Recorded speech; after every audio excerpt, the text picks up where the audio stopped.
C'est Éphésiens 2, verset 1.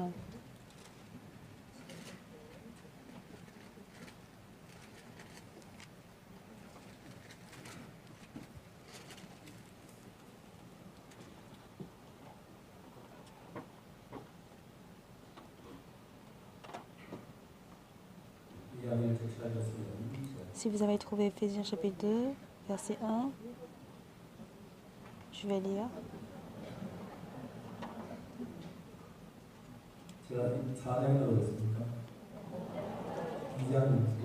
J'ai dit Éphésiens 2.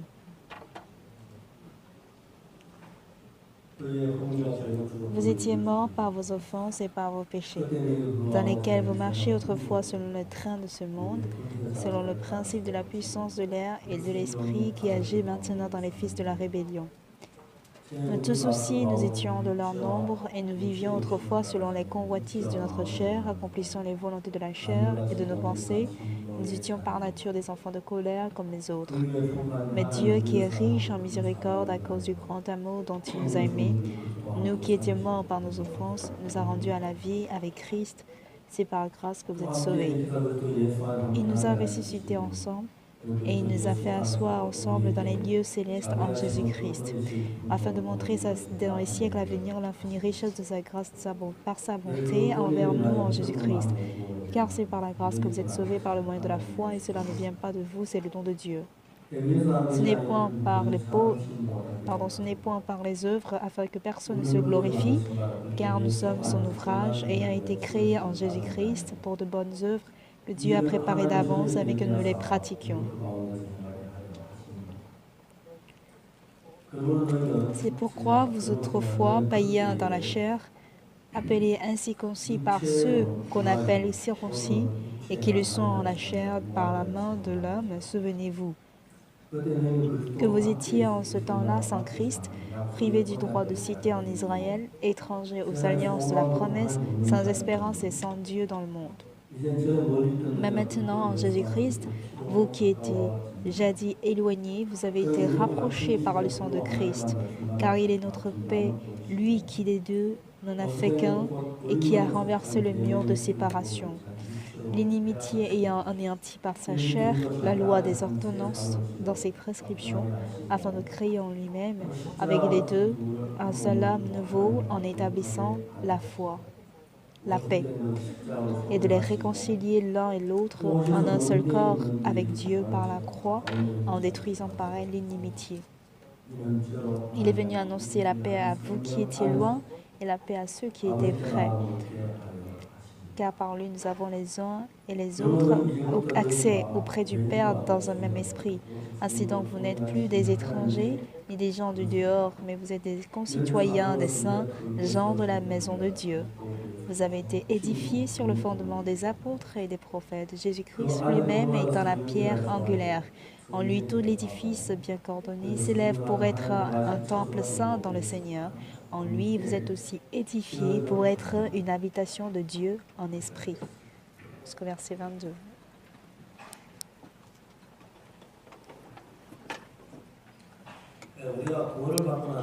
Après notre salut, quand nous voyons comment Dieu travaille dans notre vie, c'est vraiment beau. J'ai reçu le salut en 462. En étant avec mes amis, j'avais beaucoup menti. Je fréquentais l'église, mais je n'ai pas menti pour faire du mal aux autres. Et j'ai jamais pensé que ce mensonge était mauvais. Donc quand je dis... si je mélange un peu le mensonge à la parole, c'était bon d'en entendre, parce que c'est vraiment pas... C'est ennuyeux de dire toujours la bonne parole vient de la vérité.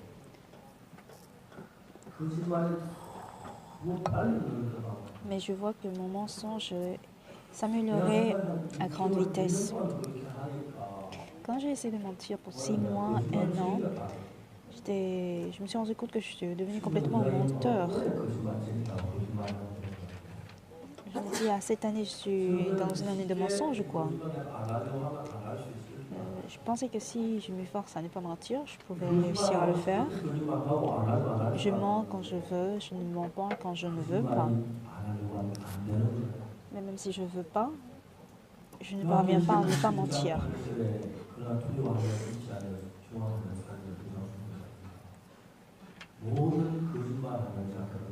Tous les menteurs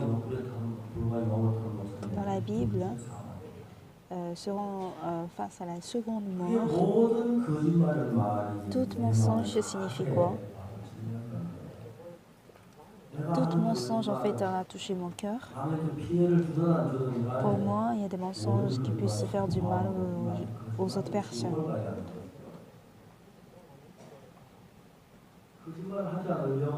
Pour ne pas mentir, je me suis tant efforcée.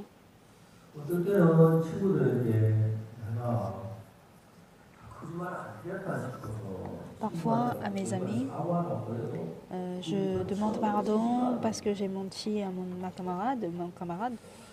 J'arrivais pas à corriger ce mensonge. Je dois aller en enfer à cause de mensonges, je me dis. C'était dommage. Mais après mon salut en 1962,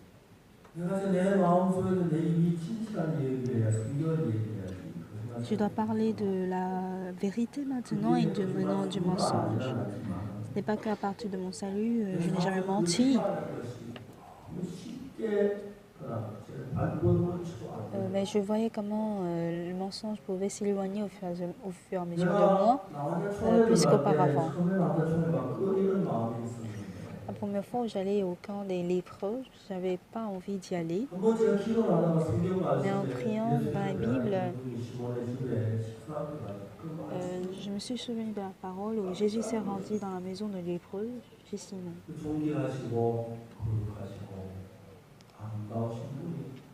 Comment ce grand, merveilleux, intègre Jésus-Christ est entré dans la maison des lépreux.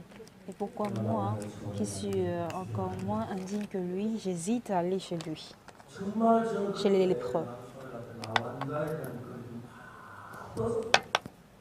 Donc j'ai abandonné en fait d'être différente des lépreux. Donc j'ai mangé avec les lépreux, j'ai dormi avec les lépreux, je me suis douchée avec eux. Donc ces lépreux pensaient que peut-être que je serais lépreux. Ils ont dit, pasteur, soyez honnête, on est entre nous, donc nous allons le garder en secret. Dites-nous, quoi? Pasteur Park, tu es lépreux, n'est-ce pas? J'ai dit, 3 ans après, je te le dirai. On dit que c'est après 3 ans qu'on saura qu'on est lépreux ou pas. Donc 3 ans après, je peux savoir si je peux vous confirmer si je suis vraiment un lépreux ou pas.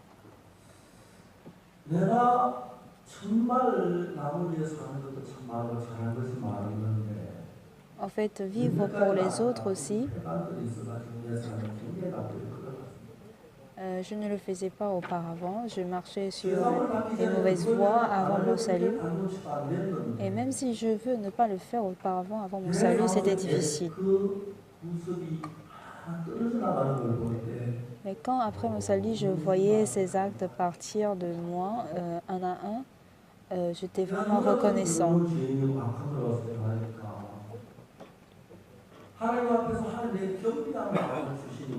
Comme Dieu me donne de son humilité, je peux tolérer toutes choses, je peux accepter toutes choses qui proviennent dans l'Église. Quand je deviens...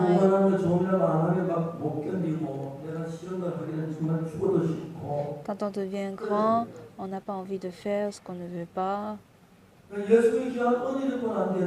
après avoir reçu la grâce de Dieu, moi qui suis censé avoir la destruction éternelle, quand j'ai hérité maintenant le ciel, je me dis que je peux tout faire, c'est mieux que d'aller en enfer. Donc au final, briser le cœur était quelque chose de très facile. Avant, je m'efforçais tant à ne pas commettre le mal. Mais mon père, il a compris que j'étais vraiment en paix après mon salut. Il est venu à l'école missionnaire un jour.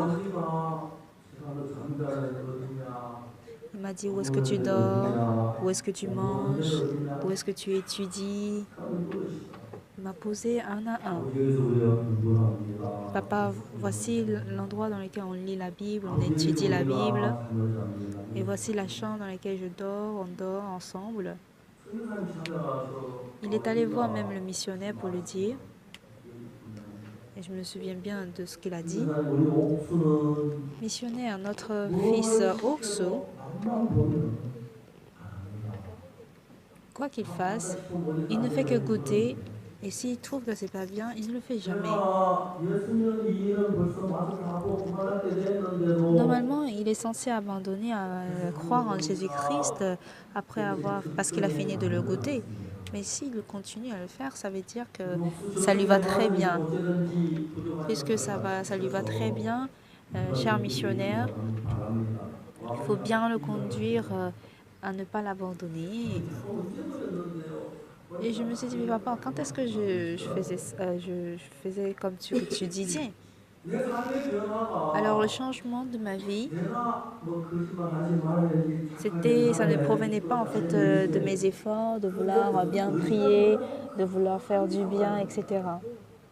Ma détermination ou bien ma volonté était absente. Voilà pourquoi j'étais vraiment reconnaissant devant Jésus. C'est pas grave, même si je jeûne pour quelques temps à cause de Jésus-Christ. C'est pas grave quand le regard des autres qui puisse être bizarre et étrange. Ce n'est pas grave.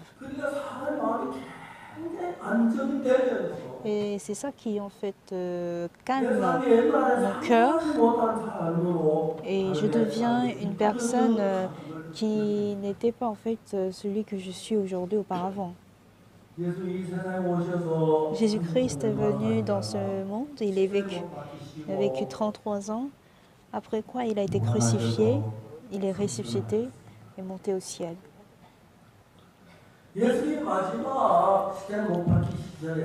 Avant d'être crucifié, il a appelé ses disciples pour les enseigner.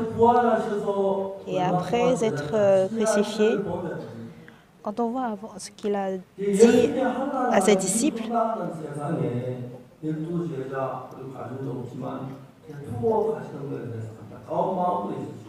il avait aussi un cœur de se sentir un peu dommage de laisser derrière lui les disciples. Donc Jésus-Christ a laissé en fait les disciples et après sa résurrection, Jésus-Christ s'est rendu lui-même chez Simon-Pierre à la mer de Galilée en préparant du pain et des poissons au feu. Il appela Pierre à manger ensemble. Et je voyais cette scène comme étant vraiment chaleureux.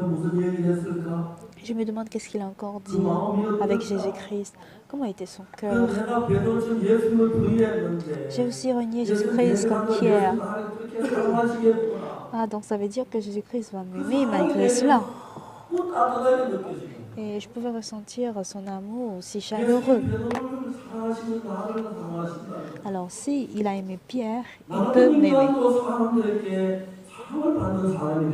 Je peux aussi devenir quelqu'un qui puisse être aimé par les gens. Ah, il est quelqu'un qui vit vraiment pour moi comme il a été pour Pierre. Et quand j'ai ce genre de cœur, mon cœur devient aussi chaleureux que lui. Et l'envie de vivre pour Jésus-Christ se forme en moi. Je peux certes être insulté, je peux certes être persécuté. Mais le Seigneur, si lui, il a vécu pour moi comme ça, si moi, je suis conduit par Jésus-Christ, je vis pour le Seigneur, je me dis que ça va être vraiment génial. Et quand le temps passe ainsi, en fait aujourd'hui beaucoup de temps s'est écoulé. J'ai vécu plus de 50 ans dans le Seigneur. Je suis devenu pasteur. Je suis en train de prêcher l'évangile à beaucoup de gens. Et les gens écoutent ma parole et ils sont sauvés, ils changent. Et quand ils se renouvellent, je suis vraiment reconnaissant. Et quand je me tiens à genoux pour prier Dieu, je me souviens quand pour la première fois je priais à Appoquton, j'étais vraiment reconnaissant encore et encore. La grâce qu'il m'a accordée aussi, vraiment reconnaissant. Mais quand je vois les gens changer après avoir écouté l'évangile, comment ils changent, comment ils sont heureux de recevoir l'évangile. Quand je vis selon ma propre volonté, je dois lutter fortement à ne pas vouloir faire ce que je n'aime pas faire, ce que j'aime vraiment faire. Pour le faire, c'était vraiment difficile. Mais du jour où Jésus-Christ est entré en moi, il a pu vaincre toutes choses.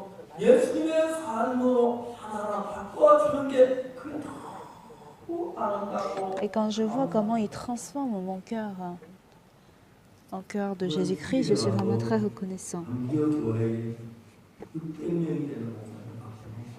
La dernière fois à Fidji, j'ai prêché l'évangile à près de 600 pasteurs.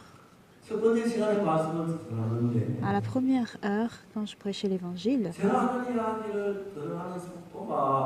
la vitesse à laquelle je ressentais que la vitesse à laquelle les gens acceptaient la parole était vraiment très lente. Je me dis que à cette étape-là, normalement, ils devraient comprendre, mais peut-être que leur manière de comprendre est vraiment lente. Et j'ai terminé ainsi 1 heure. À la deuxième heure, quand je me suis tenue devant eux, l'atmosphère a totalement changé et ils étaient vraiment contents.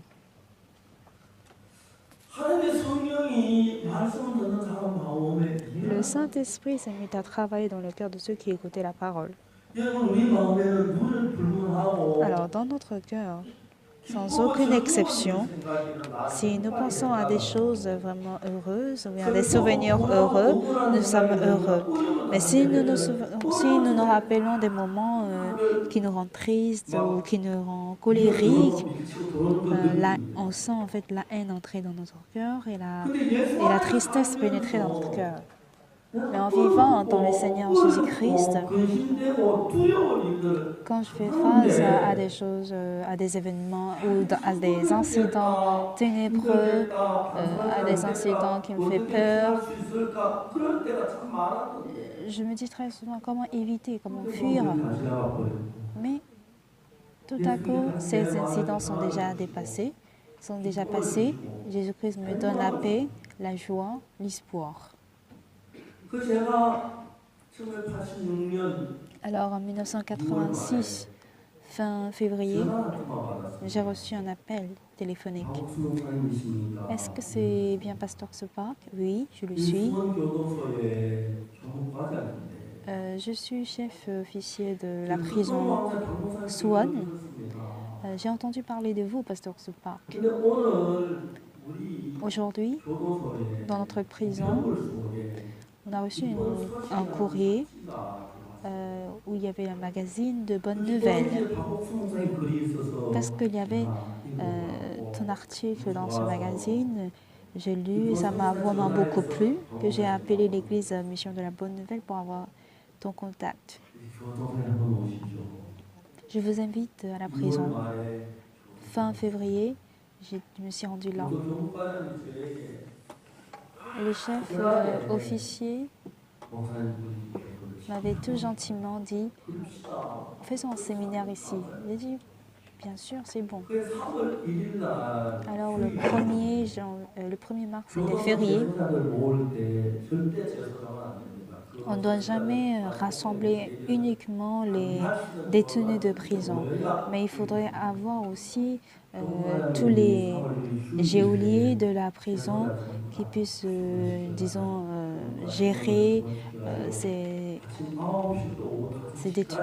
Donc du matin à 9h à 17h, nous avons prêché la parole. J'ai prêché presque pour toute la journée. Et en ce jour, beaucoup de détenus de la prison Suwon ont reçu le salut. Quand je me souviens du moment où j'ai beaucoup souffert à cause de mes péchés, le moment où j'annonce cet évangile, je suis vraiment reconnaissant. Et quand je vois l'image, mais les aspects des personnes qui sont changées, qui sont reconnaissants de recevoir le salut, je suis vraiment content. Vous qui avez reçu le pardon de péché, je ne comprends pas pourquoi vous ne vivez pas pour prêcher cet évangile. En fait, au départ, je ne prêchais pas bien du tout cet évangile. Cependant, je continue toujours à le faire. En 1974, mon fils était né et c'était à Daegu, Padong. Et en ce jour, les fidèles étaient de 30, 40 personnes. Je me réveille très tôt le matin et je lis la Bible jusqu'au petit déjeuner. Et après le petit déjeuner, je ne fais que lire encore la Bible. Si jamais vous êtes vraiment des personnes qui ont reçu le salut par le sang de Jésus-Christ, vous devez lire la Bible et le cœur de Jésus-Christ, ou l'amour et la grâce de Dieu qui se retrouvent dans la Bible. Quand toutes ces choses entrent dans mon cœur au travers de la parole, je me dis très souvent, ah ça, c'est pas mon cœur. Parce que je n'ai jamais gagné ce cœur. Je ne suis pas ce genre de personne. Mais je vois que c'est Dieu qui me conduit vers cette parole. J'ai appris tant de choses en fait dans la prison. Il y avait beaucoup de meurtriers parmi ces détenus de prison. Vous saurez immédiatement qui sont des criminels. Et si vous parlez avec eux, ces criminels ont en fait leur secret de crime que personne ne sait. Mais ils ont envie de parler de leur secret. Ce sera un problème s'ils parlent n'importe qui. Donc, puisque je suis pasteur, ils sont tous venus me voir à moi pour m'expliquer comment ils ont tué, comment ils ont commis le péché. Ils me racontent tout ceci discrètement et j'en ai plusieurs fois entendu, une fois, deux fois, trois fois, quatre fois, 5 fois, 6 fois, 7 fois, 8 fois, 9 fois, 10 fois.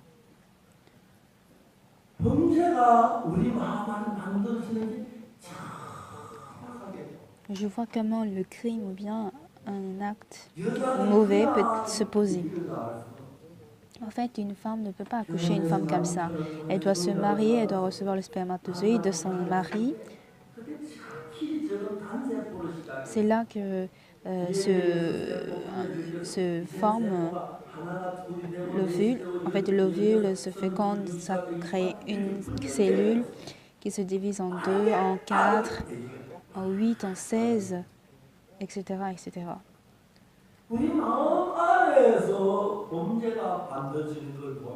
Quand on voit comment notre cœur se forme, en fait, les crimes se forment dans notre cœur. La plupart des criminels, en fait, ont pensé au crime à partir de leur cœur. Et quand tu vois ce cœur se créer en eux,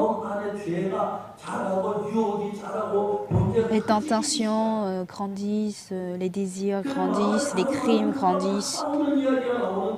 Et on voit comment ils luttent contre ce cœur. Mais au final, c'est ce cœur, ces ambitions, ces désirs, ces tentations qui vainquent. Et ça, si ça prend le dessus de notre chair, que vous soyez intelligent, que vous ne soyez pas intelligent, peu importe. La chair ne peut que suivre en fait la force qui va vaincre, qui va dominer le cœur. Voilà pourquoi on commet le vol, on commet le meurtre. Mais ce qui est étonnant, c'est quoi? Notre cœur en fait ne s'anime pas juste comme ça. Quand on lit la Bible, il est écrit Quand Ananias et Saphira ont caché le prix de leur terre, Pierre a dit à Ananias, pourquoi Satan, le diable, a rempli ton cœur?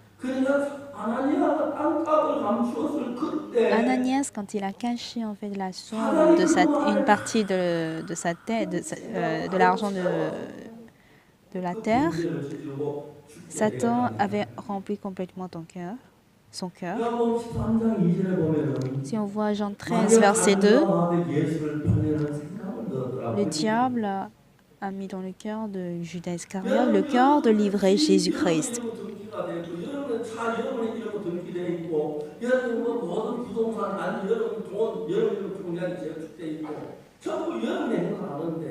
En fait, vous avez votre maison à vous, vous avez votre voiture à vous, vous contrôlez par exemple votre travail, votre restaurant, etc. Mais qui contrôle votre cœur? C'est le diable ou cet esprit impur qui contrôle notre cœur. Nous nous efforçons à nous débarrasser de ce cœur-là et on désire plaire à Dieu, donner la joie à Dieu. Mais nous avons un autre esprit mauvais et impur qui pénètre notre cœur et qui nous conduit vers les tentations, vers les ambitions, vers les désirs, se disant que il y aura le bonheur dans ses plaisirs, il y aura le bonheur en suivant ses désirs et plaisirs. Et voilà comment on finit par être pécheur. Alors, beaucoup de choses ont changé depuis que Jésus est entré dans mon cœur. Quel changement? Je sais clairement que ça c'est le mauvais esprit. Après le pardon de mes péchés, il y a eu tant de pensées qui sont entrées en moi. Mais je me suis dit clairement, si je suis cette pensée, je vais ruiner. C'était clair dans mon cœur. Ça, c'est vraiment pas mon cœur. Ça, c'est le mauvais esprit, c'est le diable qui me donne cette pensée.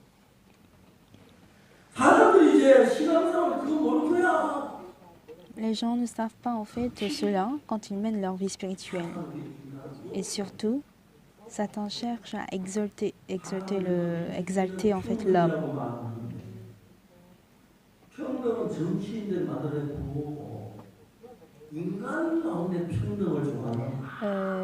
Quand on parle de l'égalité, est-ce que ça peut exister dans le monde? Non. Ce n'est qu'un mot abstrait ou bien qui ne peut pas exister, emprunté souvent par les politiciens.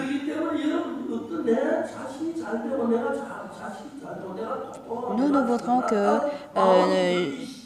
par exemple, du moment où je voudrais que je sois plus intelligent que les autres, que mon fils soit plus intelligent que les autres, que ma famille soit meilleure que les autres, on pense qu'on sera heureux, on aura le succès. Ces tentations, ces genres de tentations-là.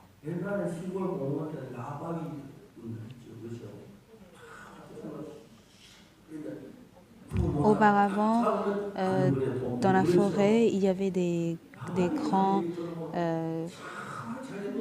sauvages qui vivaient dans la forêt. Ce sont des barbares, des primitifs qui vous disent. Ces barbares, en fait, sont sauvages, ils sont ignorants et vous maltraitent. Et Satan est pire que ces barbares. Donc après mon salut, chose que j'ai comprise, c'est que si je suis mes pensées, je vais clairement périr. Les gens viennent à l'église. Toutefois, il y a des gens qui crient, qui se disent plus intelligents, ils se croient plus intelligents que les autres. Mais ceux qui sont conduits par le Saint-Esprit, ils pensent qu'il est intelligent, ils pensent que son avis est vrai. Mais c'est le mauvais esprit qui l'exalte.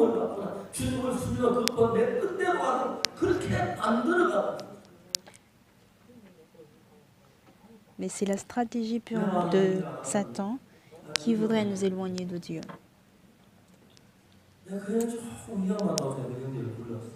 Un jour, j'ai appelé un frère. Je t'ai appelé pour te dire quelque chose. Qu'est-ce que c'est, pasteur? Tu as un caractère de se croire que tu es plus intelligent.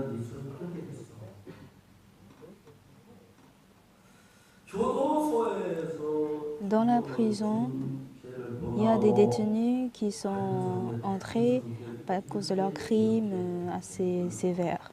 Et voici voici comment coule le cœur d'un criminel. Pendant 10 ans, j'ai été avec ces meurtriers, ces criminels, et j'ai parlé de beaucoup de choses avec eux. Donc je peux voir clairement comment le cœur de crime évolue. Voici comment ton cœur évolue de telle manière. Et la Bible nous précise clairement la voie ou le circuit du cœur. Surtout quand on regarde ou bien quand on écoute l'histoire de fils prodigue. Il se faisait tellement confiance qu'il a pris les biens de son père pour aller dépenser avec les prostituées dans un pays lointain. Tout ça, c'est parce qu'il se faisait confiance. Et cela a créé autant de problèmes. Donc j'ai expliqué en détail à ce frère.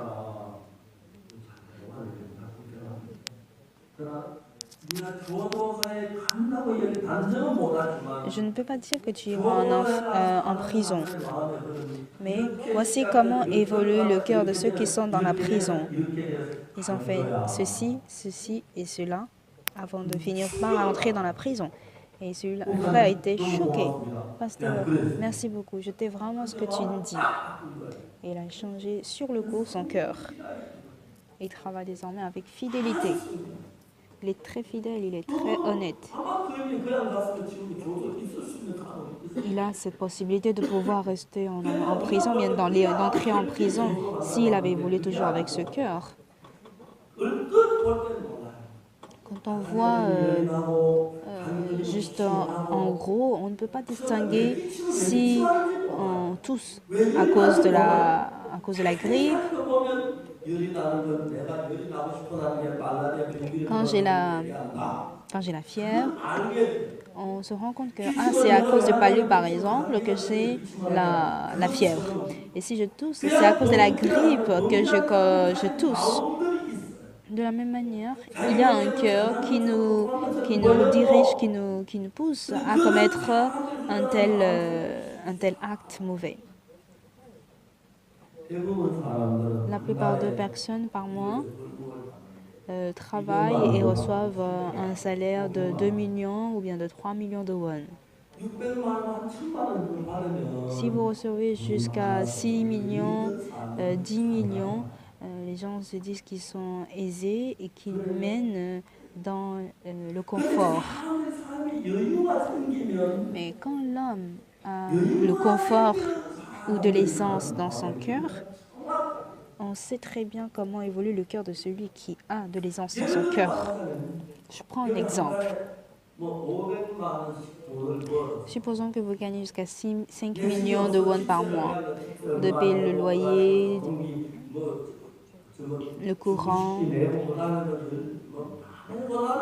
le prix de chauffage.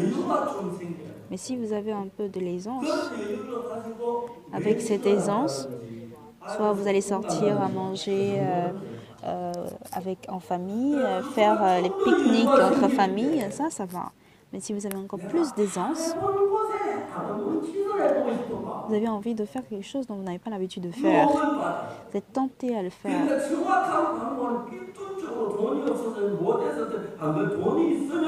Quand on n'a pas de l'argent, on n'est pas tenté à le faire. Mais il y a le cœur, mais la direction du cœur de ceux qui ont beaucoup de l'argent et qui ont de l'aisance. Pour les autres, en général, c'est parce qu'ils n'ont pas de l'argent qu'ils ne peuvent pas en fait investir d'autres choses. Mais quand on a l'argent maintenant, on a cette possibilité d'emprunter cette voie, d'emprunter cette direction. Pour la plupart des gens, ils se divisent. Mais quand on regarde de près le monde du cœur des gens, ils sont tous pareils. pour beaucoup de gens qui ont beaucoup de l'argent, pour eux, de mener la vie spirituelle devient très difficile. J'ai dit à mes enfants, vous, quand vous allez grandir, vous ne recevrez jamais une grande somme d'argent. On dirait que c'est fou. Mais si vous voulez faire grandes choses, je suis désolée.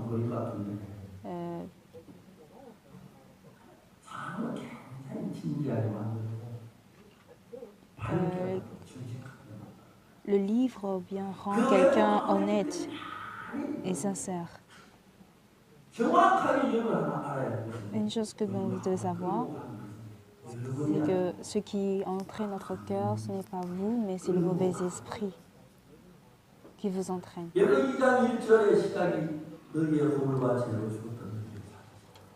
Jérémie chapitre 1, verset 1 commence par quelle parole?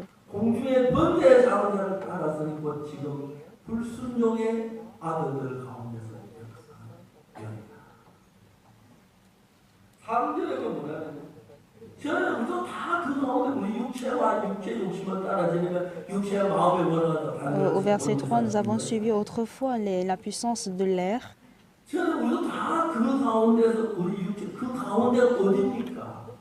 Et c'est où en fait ces désirs?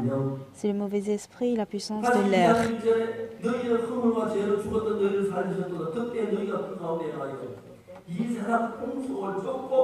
Nous avons suivi le train du monde et nous avons suivi aussi cette puissance de l'air. Et cet esprit qui travaille parmi les fils de la désobéissance. Ceux qui ne désirent pas s'avancer vers Jésus-Christ, ça veut dire qu'il y a une certaine force, un certain esprit qui travaille dans la désobéissance. Je vais prendre un exemple. Quand la dernière fois j'étais aux Philippines, le maire de Philippines, ça m'a étonné, mais il avait préparé un poisson qui était un peu moins que ma taille. C'est-à-dire, c'était un thon. Le thon en Corée coûte très cher.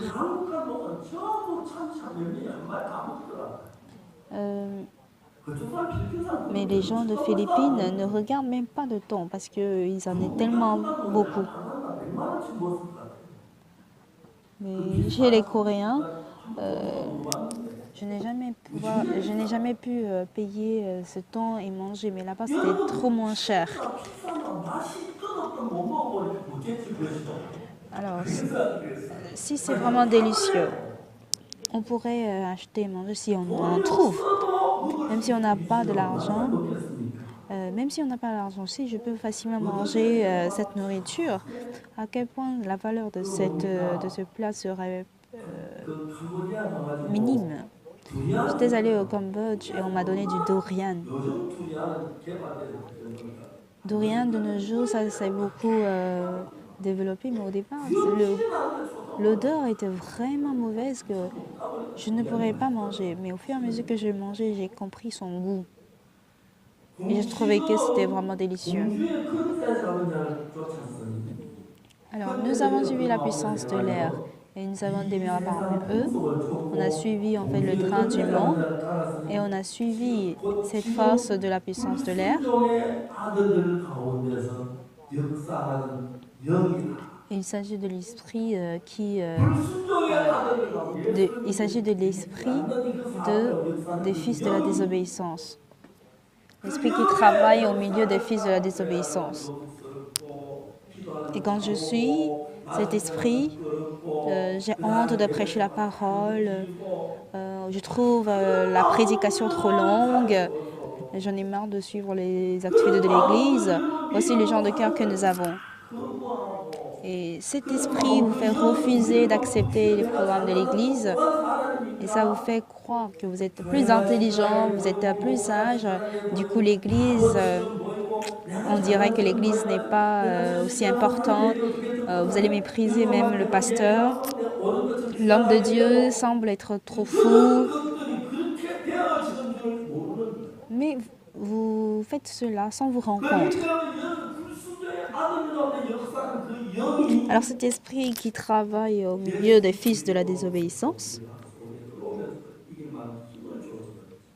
on ne peut pas le vaincre, mais c'est uniquement l'esprit de Jésus-Christ qui est capable de vaincre cette force.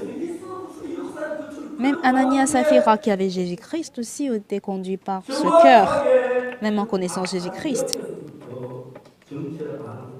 Et si nous connaissons cette identité de cette force, on ne serait pas en fait entraîné par lui, par elle.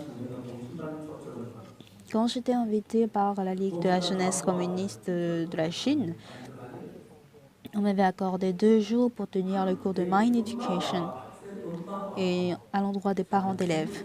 Il y avait un parent d'élève qui m'avait posé cette question, à savoir, mon fils a battu son professeur. Et en souriant, je lui avais dit, cher parent d'élève, en réalité, ce n'est pas votre fils qui a battu son professeur. Non, c'est vrai, mon fils, au vu de tout le monde, il a battu en fait son professeur. J'ai dit que non, ce n'est pas votre fils. Non, c'est bien lui. Je lui ai expliqué. Si jamais ton fils ou votre fils joue aux jeux vidéo, comme c'était très intéressant, il se met à jouer 1 heure, 2 heures, mais après il éteint et il se met à étudier. Ça, il n'y a pas de problème. Mais pour d'autres, même si c'est un étudiant, je connais une étudiante qui avait joué aux jeux de vidéo pendant 6 mois sans étudier. Donc jusqu'à 23 heures, elle fait du jeu. C'est une étudiante. Elle disait qu'elle pouvait jouer pendant 37 heures. Tu n'as pas sommeil, tu ne manges pas, tu ne vas pas aux toilettes. C'était incroyable. C'était incroyable. Mais cette étudiante se dit, je dois arrêter de jouer, je dois arrêter de jouer. Elle se dit cela tous les jours. Aujourd'hui, je dois aller à l'école. Sans quoi, je ne pourrais pas avoir mon diplôme de licence. Je dois aller à l'école et prendre le bus en direction de l'école, mais 2 stations après, elle descend et retourne au PC Bank pour jouer aux jeux de vidéo. Elle se dit que je ne dois pas jouer, mais il y a un autre moi qui est en moi, qui m'entraîne aux jeux de vidéo.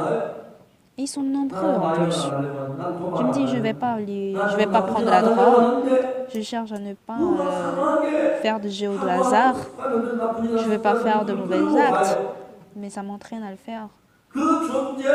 Cette existence, c'est le mauvais esprit. Auparavant, même nous aussi, on demeurait dans cela, dans la puissance de l'air. On était conduit par le mauvais esprit qui a cette puissance dans l'air. La Bible l'atteste. Toutefois, par Jésus-Christ, quand il nous donne un nouveau cœur, nous pouvons désormais vaincre cette puissance de l'air, car cette puissance est en nous. Vous êtes nés de nouveau et vous avez reçu le pardon de péché par le sang de Jésus-Christ. Il y avait le roi Hérode. Hérode, comme il était roi, ce n'est pas difficile pour lui de gagner des femmes. Et un jour, il a pris pour femme la femme de son petit frère. Mais cette femme, Hérodia, en vivant avec son beau-frère, lui, elle se plaisait parce qu'elle est devenue reine. Donc Jean-Baptiste a reproché Hérode. Dieu a écrit le cœur de Hérode dans la Bible. Hérode aussi se sent accusé en écoutant cette reproche.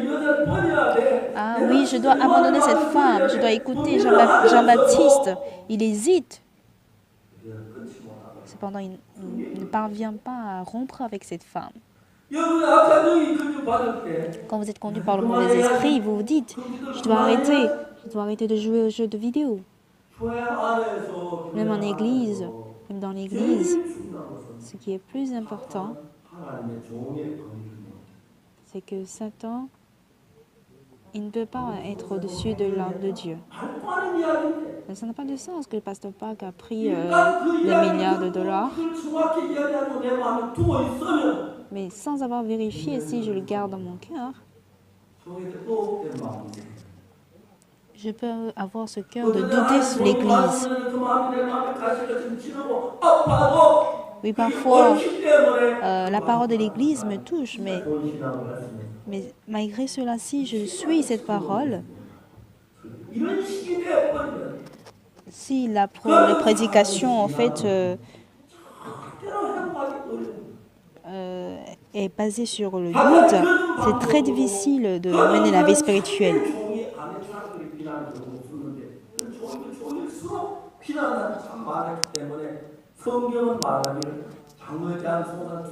Dans la Bible, il est dit qu'il va y avoir beaucoup de critiques, beaucoup de persécutions. En fait, le serviteur de Dieu n'est pas fait pour louer, pour l'adorer, pour l'exalter. Non, se baser seulement sur la parole, c'est ça la vie spirituelle. Donc un homme de Dieu n'est pas censé être exalté. Jésus-Christ veut établir en nous un nouveau monde. Si jamais vous avez reçu le pardon de péché par le sang de Jésus-Christ, Jésus-Christ est désormais en vous et il vous dirige. Ce que Jésus-Christ a fait sur terre, il a tout préparé de sorte que nous puissions faire comme lui. Amen. Alors toute sagesse qui est dans Jésus, toute grâce, toute vérité, toute force nous a été héritée. Sauf ce que nous écoutons dans l'Église, les sept esprits survenant sur vous. Quand l'Église parle de la parole, tu es le temple de Dieu. On parle de vous toujours. Vous recevrez le Saint-Esprit. Quand on parle de l'Église, c'est toujours au pluriel. Ce n'est jamais tu. Ce n'est jamais au singulier. C'est-à-dire que nous disposons déjà du corps de l'Église. Et de nos jours, parce que c'est l'union des frères et sœurs qui forment l'Église. Quelqu'un peut être le pied, quelqu'un peut être la main, quelqu'un peut être le bras, les yeux, etc.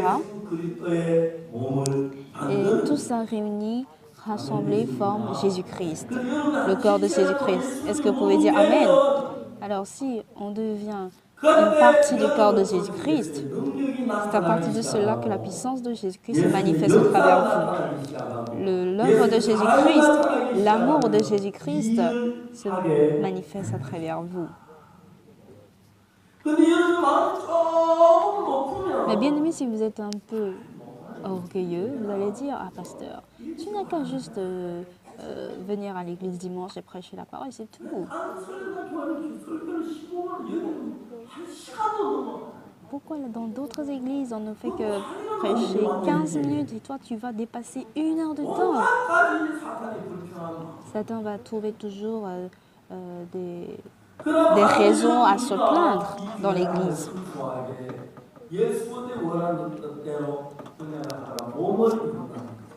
Ça veut dire que les frères et sœurs de l'église forment le corps de Jésus-Christ. Quelqu'un peut être le pied, le bras, les jambes. Ça signifie qu'à travers l'église, Jésus-Christ se manifester. Et puisque c'est par l'Église que se manifeste Jésus-Christ, sa puissance, ses œuvres et le royaume des cieux sera accompli par lui. Par conséquent, une paix, une joie et une reconnaissance se formeront en vous. Vous allez pouvoir expérimenter l'œuvre de Jésus-Christ telle qu'elle. La sagesse, la reconnaissance, la miséricorde. Il va travailler avec tout cela. Mais ce n'est pas avec tout ça qu'il est retourné au ciel. Mais comme cadeau, Dieu nous a remis, Dieu nous a rendu tout cela avant de partir. Et quand nous sommes tous unis, nous formons ainsi le Fils de Jésus-Christ parfait et intègre. Ils forment ainsi une partie du corps de Jésus-Christ. On devient pareil que Jésus-Christ, on est en mesure de produire la même puissance de Jésus-Christ. Et c'est ça le rôle de l'Église. Vous avez compris? Mais Satan de diverses méthodes. Il tente vers l'argent, vers le monde, vers le plaisir. Mais quand nous sommes entraînés par cela, plutôt que de laisser la place de mon cœur à Jésus-Christ, on cède au plaisir du monde et très facilement on plonge dans les tentations de Satan et ils sont nombreux à rater leur vie spirituelle. Mais l'Éternel Dieu a accompli sa volonté à travers Jésus-Christ. Et après avoir accompli sa volonté par l'Église, il continue par accomplir sa volonté. On n'est jamais seul dans l'Église. On forme un seul corps. Et c'est dans ce corps que Jésus-Christ se manifeste, Dieu se manifeste puissamment. La semaine dernière, il y avait une personne qui est venue me voir. Elle a dit, pasteur, un frère m'a dit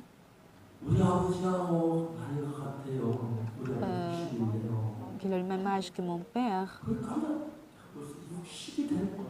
Et il était surpris, j'ai déjà 60 ans.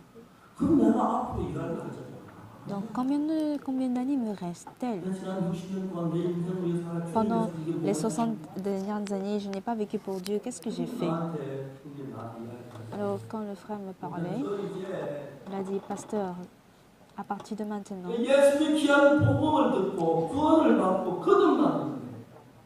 j'ai écouté l'évangile précieux de Jésus-Christ et je suis affranchi de mes péchés.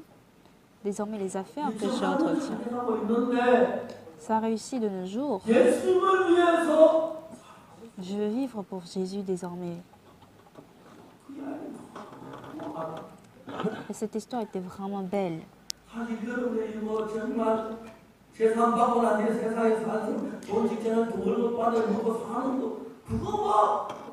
Oui, après avoir reçu le salut, trouver un bon boulot, gagner beaucoup de l'argent, ça, en soi, n'est pas si important.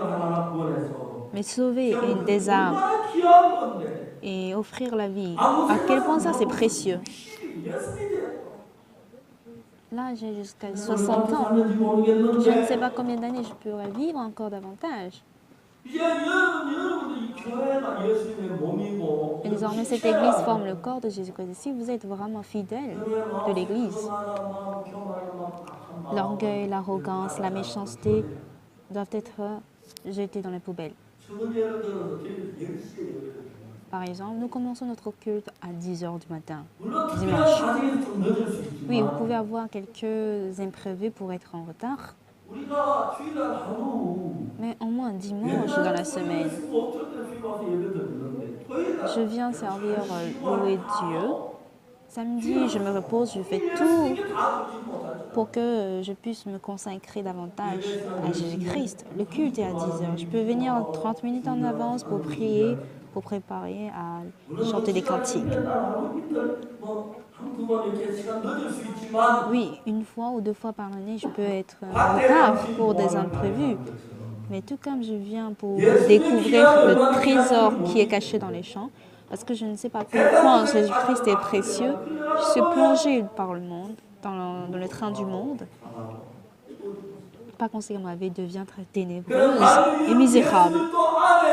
Mais au contraire, dans Jésus-Christ, quand je me mets à mener la vie spirituelle, la paix que je ne peux pas trouver dans le monde, la joie que je ne peux pas trouver dans le monde, la gloire que je ne peux pas trouver dans le monde, et les fruits que je ne pourrai pas porter dans le monde seront portés en Dieu.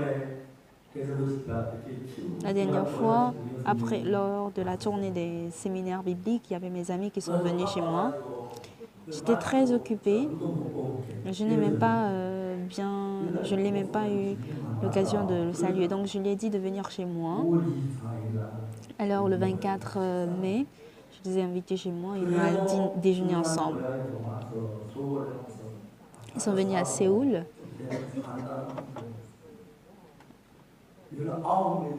ils étaient au nombre de 19 personnes qui étaient autrefois camarades de classe. J'étais vraiment contente de les revoir. On a causé ensemble. Je ne suis pas une grande personne, mais ce que moi je recherche et ce qu'ils recherchent était différent. On a plus que 75 ans.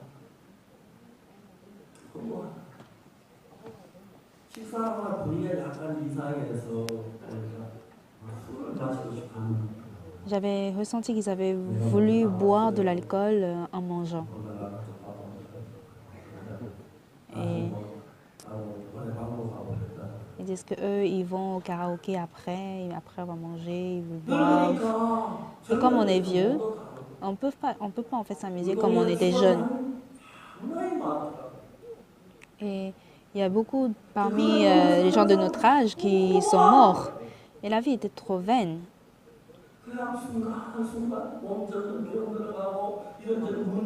On a des problèmes, on va à l'hôpital, on se fait traiter.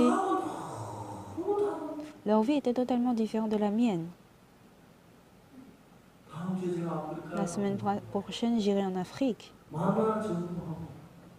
Et je rencontrerai certainement les personnels du gouvernement. Le 28 juin, nous allons tenir un événement officiel avec le gouvernement. Le président m'a invité. Il s'est chargé en fait des billets d'avion, de billets de mon séjour, d'hébergement. Et il m'a confié en fait l'éducation de la jeunesse. Alors, l'évangile que nous détenons, les grâces que Dieu nous a données, l'évangile ou bien le salut que Dieu nous a donné, c'est vraiment précieux. Je ne sais pas où est-ce qu'on peut trouver une telle grâce.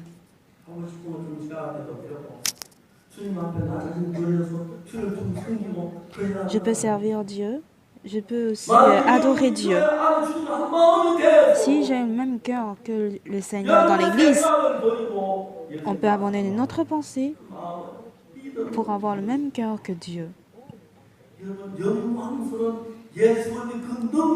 Et bien aimé, vous devenez participant à la grâce de l'œuvre de Dieu. Et du moment où j'ai laissé ma vie au Seigneur Jésus, ça fait déjà plus de 50 ans, et le Seigneur était vraiment précieux dans ma vie. Il me protège quelle que soit la situation, et je vois comment il accomplit sa volonté à travers moi. Il y avait une sœur qui m'a dit,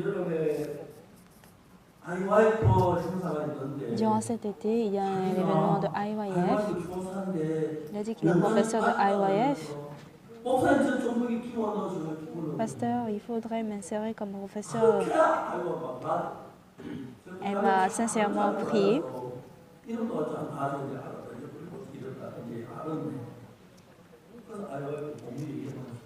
Et en tout cas, il est devenu un conseiller de IYF.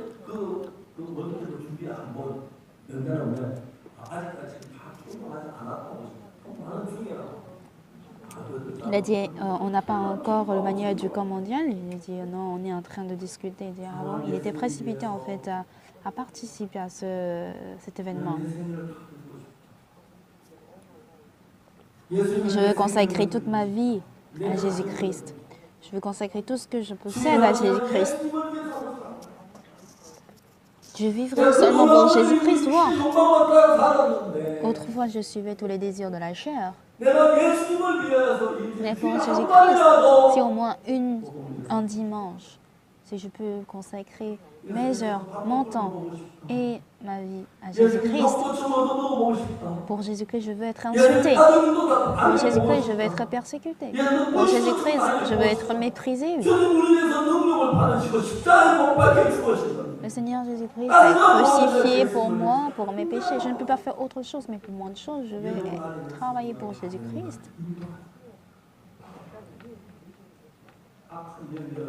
Mais malheureusement, le mauvais esprit ne tente vers le plaisir, vers la chair, vers la tentation, vous allez encore chuter encore et encore. À quel point la grâce de Jésus-Christ est grande. À quel point c'est parce qu'ils ignorent l'amour de Jésus-Christ. Voilà pourquoi ils se plaignent pour ce qu'ils voient devant eux comme situation. Notre Église, c'est une Église où Dieu, le Saint, habite. Dans notre Église habite Jésus-Christ, le Saint. Et ce Saint Jésus-Christ dirige ses serviteurs.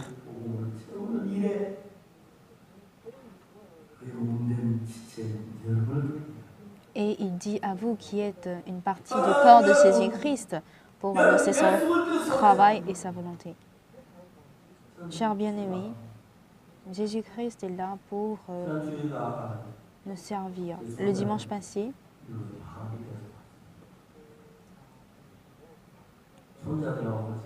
mes petits-fils étaient de retour des États-Unis et le dernier,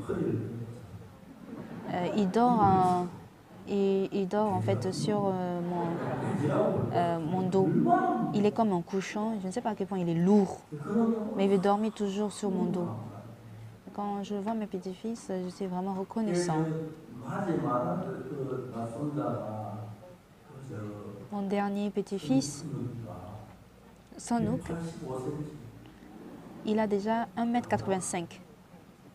Vous savez pourquoi il est si grand? C'est parce qu'il mange beaucoup. Quand je vois comment il mange, ça me donne appétit de manger encore plus que davantage. Plus que d'habitude.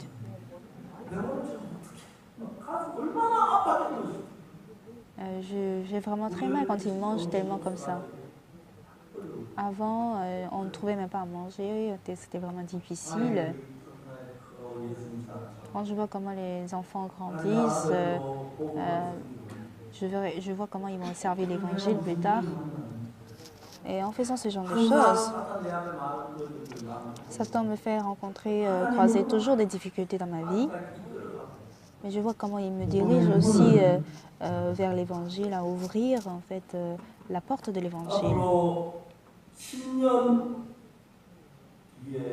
10 ans plus tard, je ne sais pas si je serai toujours sur Terre. Je me dis, après 20 ans, que sera la Terre? Il y aura des gens qui vont mourir après 10 ans, ou après, même parmi vous ici. Je ne pense pas que vous tous vous serez vivants après 50 ans. Mais au jour où vous allez tenir devant Jésus, les désirs de la chair, les tentations de Satan, tout ça ne nous serviront à rien. À quel point vous aurez honte devant Dieu. Maintenant, l'Église,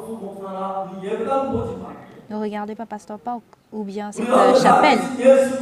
Regardez Jésus-Christ qui est vivant en nous. Jésus-Christ, dans le Seigneur, qui est mort à la croix pour nos péchés.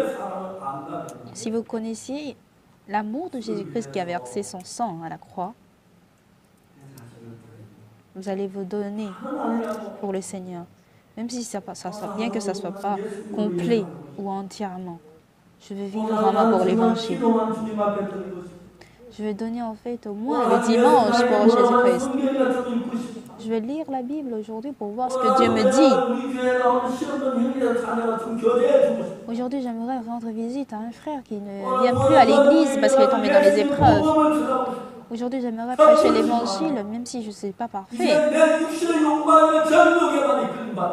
De nos jours, désormais, moi qui fus jadis conduit par les désirs de la chair, je veux être conduit par Jésus-Christ. Cette vie de l'homme, elle n'est que remplie de peur, d'instabilité.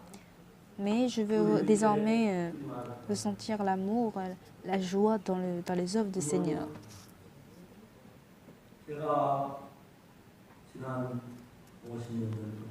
Pendant les 50 dernières années, j'ai eu beaucoup de faiblesses. Mais Jésus-Christ, le Seigneur Jésus-Christ m'a béni dans beaucoup de choses. En 1999, mon cœur n'était pas en bon état. Je me disais, est-ce que je pourrais vivre en plus de 2 ou 3 mois?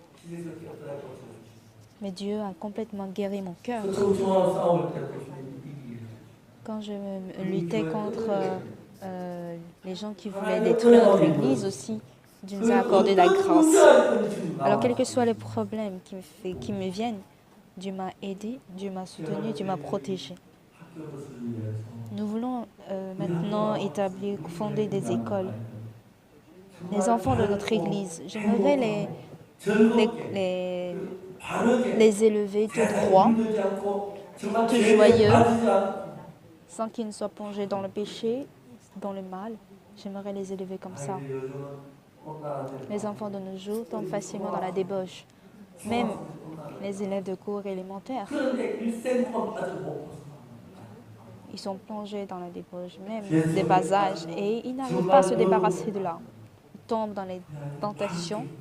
Mais il faudrait que nos enfants grandissent plus radieux, qu'ils aient la force de vaincre le mal et qu'ils soient la lumière du monde. J'aimerais les former ainsi. Si vous êtes ensemble avec cette précieuse volonté de Dieu, je suis sûre que vous allez trouver cette grâce auprès de Dieu. Quand Jésus-Christ est mort à la croix, il est ressuscité. Il n'est pas juste monté au ciel comme ça, mais la puissance, l'esprit, la sagesse qu'il a utilisée pendant qu'il était qu'il avait utilisé pendant qu'il était sur terre, il nous les a donnés. Nous les avons la paix de Dieu, la puissance de Dieu, l'amour de Dieu, l'amour de Jésus-Christ sont en nous et nous conduit vers une vie de joie et de prospérité. Et c'est ce sur quoi nous parle Éphésiens chapitre 2.